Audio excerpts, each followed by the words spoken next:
104.7 The Cave, Mike the Intern in the studio with my good friends from the Ozarks Lyric Opera, who have got a really cool show coming up this Friday and Sunday called Fidelio. I got it right. It was Beethoven's only opera, and I'm here with the lead, Ric Furman. Thank you so much for taking the time to come in and talk to me about this amazing performance you got coming up this weekend. Glad to be here. Thank you. So we were talking a little bit about this, and you know I'm a big proponent of the arts, more specifically music, and it doesn't matter if it's classical all the way to the heaviest black metal from Sweden you've heard. Music is great. And I love Beethoven, and this is his only opera. Is that right? That's right. Yep. So someone like Beethoven, who's so famous, only did one opera? Yeah, he's most known for his symphonies, of course. But he has quartets, he has piano concertos, he has all kinds of stuff. He only did the one opera, but he worked on it for more than 10 years. There are different versions of the overture, the opening music. There are different versions of the opera. He has different titles for the same opera. The first time he wrote it, it was called Leonora, after his lead character, who pretends to be a boy so that she can go where only men can go, and she calls herself Fidelio. So later versions became called Fidelio.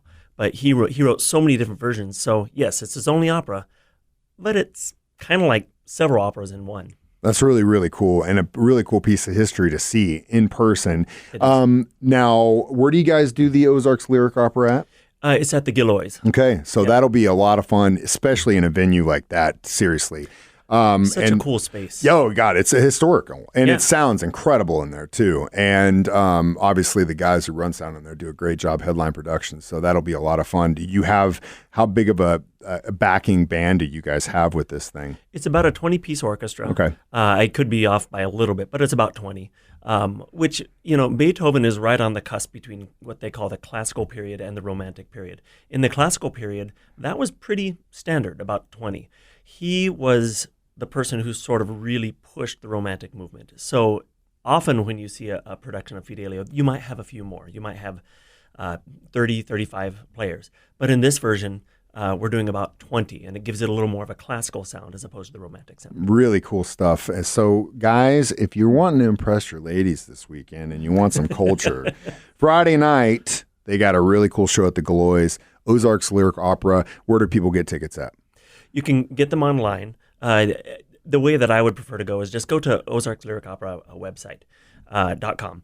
And you can go there. You can get information about it. You can read a little bit about it. You can see, the little press release. And then you can also follow the links to get the tickets. And you can see what else you guys got coming up, which I'm looking at. You got something coming up next year with the MDOC band, which I think will be really cool. Mm-hmm. Hopefully I can get you guys to come back to talk about that in the near future. But in the meantime, Ric, thank you so much for your time. Good luck this weekend with your shows and singing your head off, man, because that stuff's going to be tough. But thank you so much. You guys have a wonderful day. Thanks. You too. Thank you.